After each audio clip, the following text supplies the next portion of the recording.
I'm so excited. My large Pro Harvest Right freeze dryer showed up today.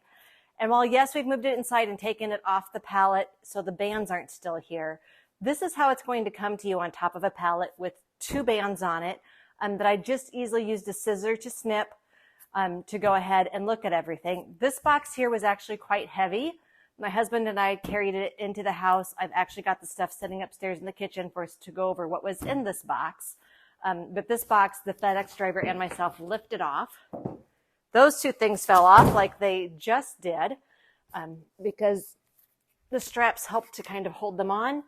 And once the straps aren't there anymore, they fall off.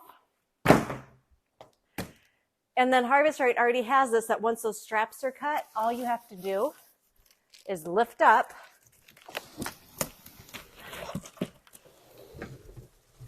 and there's your freeze dryer. The sides are not taped on, so you can get the styrofoam directly off of your freeze dryer.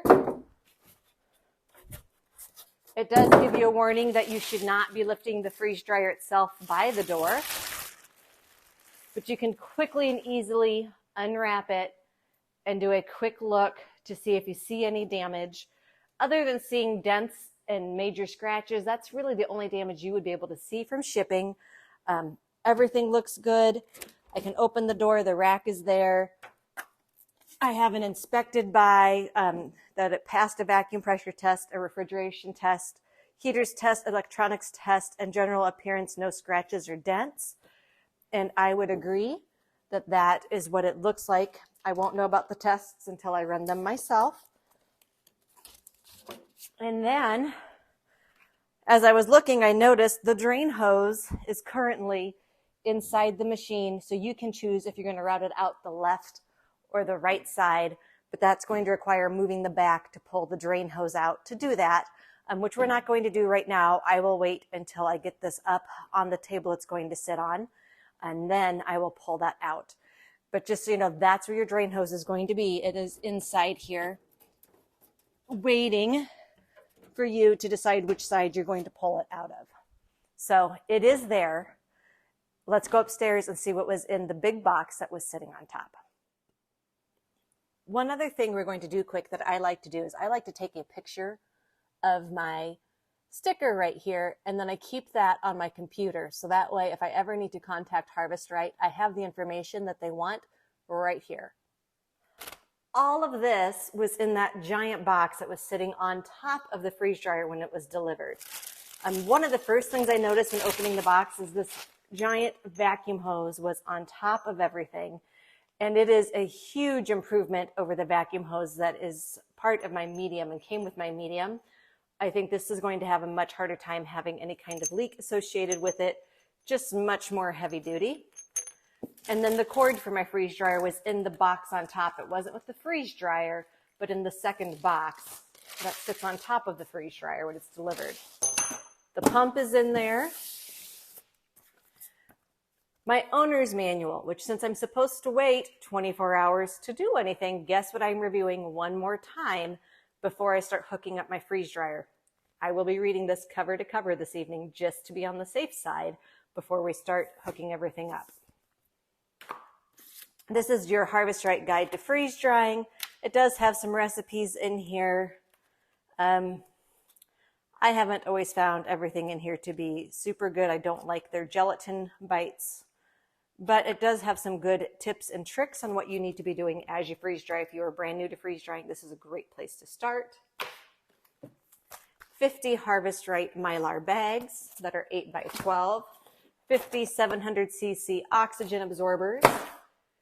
This I'm a little bit interested in. My current impulse sealer came with my medium 3 years ago. I've never had an issue. It seals just fine. But I know some people have had some of these where they're not working. So I am curious if I have a working impulse sealer, if I'm going to have one that's bad right out of the box.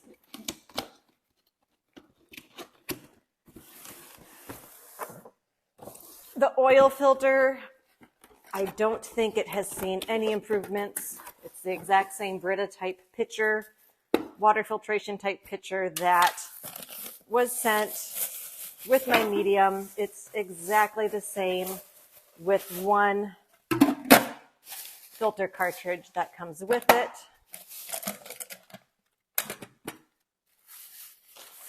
Last time with my medium, the drain hose was in this box.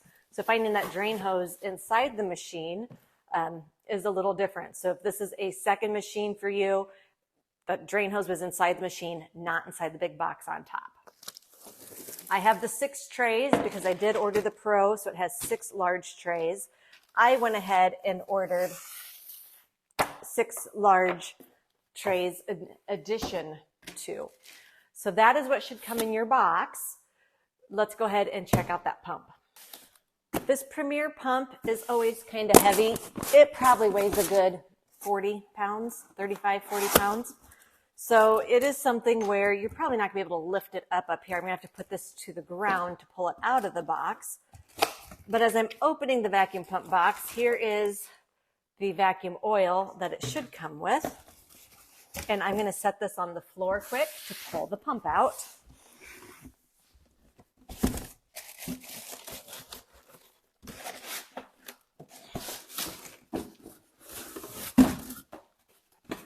And it's got this handy dandy cardboard thing around it. The cord. So there is my pump. It's got a cap on top of, I don't know if you can see that. Let's turn it this way. It's got a cap on top of where the vacuum hose will eventually hook up when we get this. It's got your warning that you always need to have your ballast open, which is this knobby over here. Your on-off switch is on the back of these pumps, which you will always have it on with the pump plugged into the back of your machine. So now we're going to go ahead, and next time you see me, my machine will be on the table where it's going to be. It will have been 24 hours, and we will start hooking everything up and running the function tests. My freeze dryer has been sitting on the table for over 24 hours now. So I'm going to complete the setup process and start the bread run.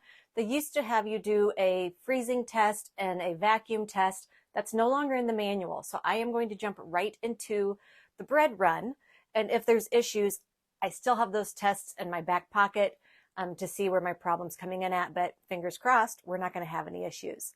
My drain line is actually inside my freeze dryer. So I do need to take the back off to get to the drain line and get it pulled out. So that's the first thing I'm going to do, is get the drain line out of the back of my large Pro.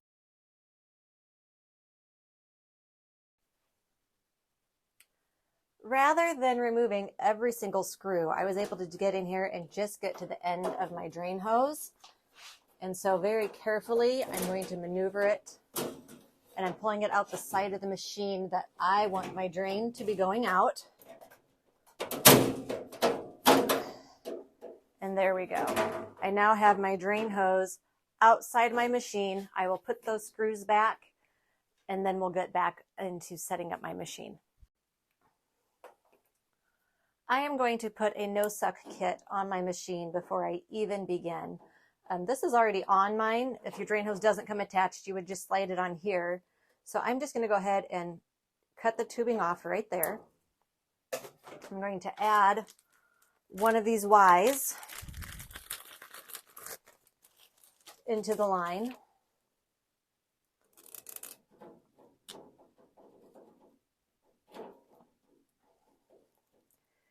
Then I'm going to cut my hose again. I just need a little bit here. And I'm going to slide that onto the bottom of the Y. I'm going to put this top piece of the Y in again. And then put this down below. What this does is make sure that you never, ever, ever draw suction up your drain hose. So if you forgot to empty your bucket or whatever you're going to put your drain hose into and you open the drain valve, it will not suck water back up into your freeze dryer. That's super important. That is a really easy way to ruin food. It's easy to forget to empty that drain bucket by doing this. You will never, ever, ever have to worry about that because it won't happen. The next thing I'm going to do is go ahead and add oil into my pump. I simply twist off the demister. This you're going to want back in there. Right now you can put your demister upside down, but once you've had oil in your machine, you never ever want to tip this upside down. You want to keep it upright so you don't saturate the filter in oil. But since this hasn't had oil in it yet, this should be fine. I'm making sure this is closed by turning it all the way to the right. I know with my pump, it takes a while for oil to show in the window. So you want to be careful adding oil in for the first time because it can take a little bit of time for it to show up in your window. I have a paper towel here in case I spill some oil, but this is a nice big opening. You shouldn't need the paper towel. It's just more for safety for me to clean it up quick if I do.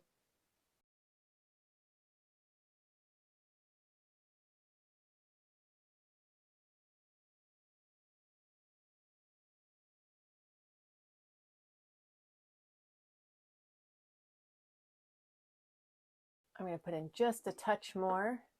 So I've used almost this entire container of oil to get about halfway between minimum and maximum. I'm a little over halfway. So I'll go ahead and twist that back on. The demister, you want to make sure that that O-ring's where it's supposed to be. If you're struggling, sometimes if you go counterclockwise first, that O-ring, I'm not sure if it's where it needs to be, so I'm going to watch and make sure that this actually sits down on the O-ring, and it did. And just get that hand tight. My ballast is set to open. I'm going to take off that because I'm going to be hooking up my vacuum pump, or the hose. And then back here, this switch here that's underneath, if it's to O, that's an open circuit. If it's a line, it's a closed circuit. So we're going to make sure it's pushed to the line, so it's a closed circuit. And then I'm going to put my pump back underneath my machine where I intend to have it sit. I am going to untwist tie this quick so I can plug it into the back of my machine. I've set my pump back under my machine, and right here, this outlet is where your pump plugs into. And next thing we're going to do is hook up the vacuum hose. This, coming with the large, is a much heavier duty vacuum hose than what I have on my current medium machine. I am going to go ahead and get that twisted on. Notice I'm not putting anything on these threads. There is an O-ring inside the vacuum hose that will help cause a seal. You just really need to get this to hand tight. So once it's tight there, crank it with your hand pretty good, and then that's good. That's all the tighter it really needs to be. And then I need to do the same thing with my vacuum pump down here, is go ahead and get this on my pump.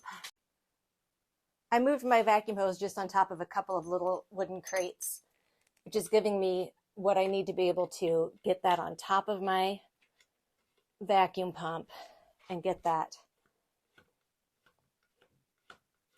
screwed on, hand tight again, no tighter than hand tight. Super important that that's all the tighter you make it. My ballast is in the O, the open position, and I'm going to go ahead and put my pump back underneath my machine. Pump's back under my machine. I have it plugged into the back of the freeze dryer. I'm going to get my large freeze dryer cord. Now this is where you need to have the 20 amp outlet that's on its own circuit. The specs tell you that. That's super important. You can void your warranty if there was an issue and you didn't do that. So make sure that you have that ready before you ever plug your machine into the wall. I have that ready in my room. So the next step for me is simply to get this plugged into the wall, and then we can do our bread run. I have not even peeled the protective film off of this yet, so we're going to peel that protective film off.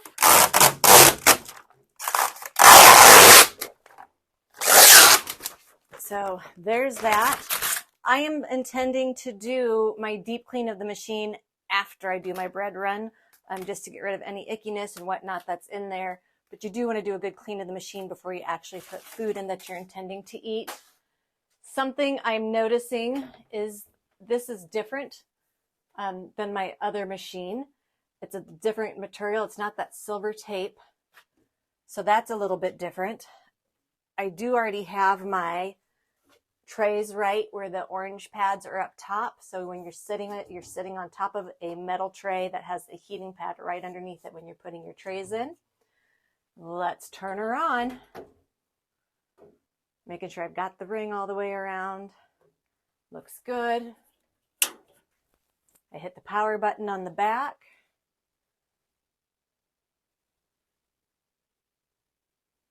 There it comes. Sometimes it takes it a minute.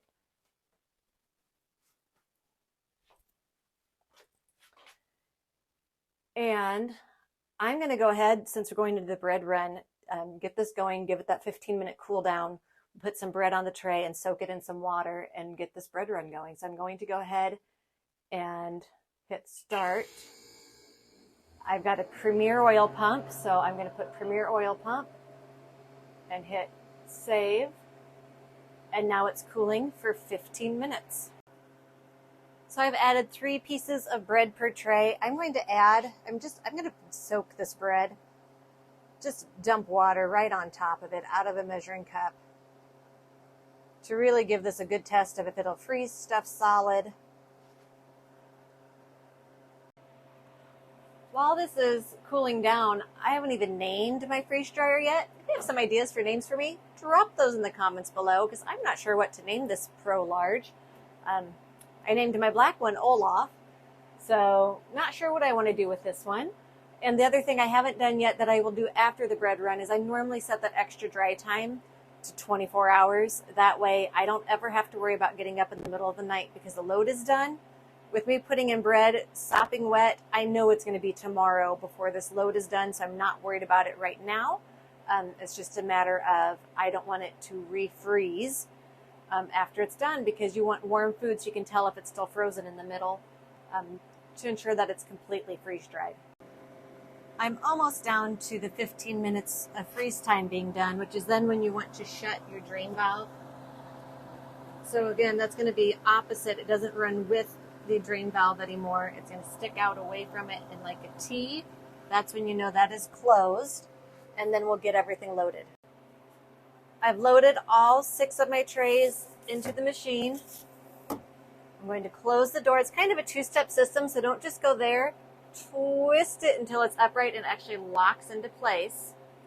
And then we're going to go ahead with what we've got to do on the screen here next. So on your screen, you'll just hit continue. I closed the drain valve already. Oh, and I accidentally hit that twice. So I'm going to hit, you know what? We're going to do something a little different. I'm going to hit cancel and no defrost. And we are going to set, that's not the right button, done. We are going to set extra dry time right now and customize. And I always set that up to 24 hours using the up arrow. It's just peace of mind. You don't have to worry about getting up if life happens. Your machine will run for an extra 24 hours. And then I am going to do extra freeze time. I'm going to put that down to 0, but I do set my temp to -10. And we're going to hit save. And we're going to start that dry time over again. So it'll cool off here for 15 minutes. So the condenser pressure has to equalize. If you do this too close together, you're going to notice that it's going to take 5 minutes before I'm allowed to restart my machine. So we'll have to wait those 5 minutes to restart my machine. I'm curious what this is going to do here when this freezer restart delay happens. So if it'll automatically kick on. Nope, nothing happened. So I'm going to go ahead and just hit start and have to start the 15 minutes over again. My 15 minutes are up, so I'm going to go ahead and click continue. I'm noticing this touch screen is much more sensitive than my old touch screen. So that's kind of nice. Sometimes I felt like I really had to hit the buttons a couple times in order for it to do anything. So we'll come back in a little bit and see in a couple hours if this is into vacuum freezing or not. So I'm a little bit into that 24 hours of extra dry time. My mTOR, that MT number, is down below 200, which is normally where my medium machine is when a batch is done. The temp is showing 127 like it should. So I'm going to go ahead and hit cancel. But before you can open your machine, you will have to open the drain valve, which is putting it back in line with the hoses.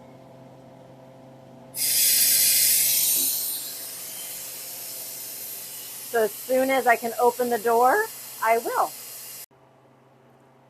I prefer to use just the ambient air temperature, especially in summer and fall. It's in the 90s today. So I'm just going to hit no defrost, and that will turn off that compressor.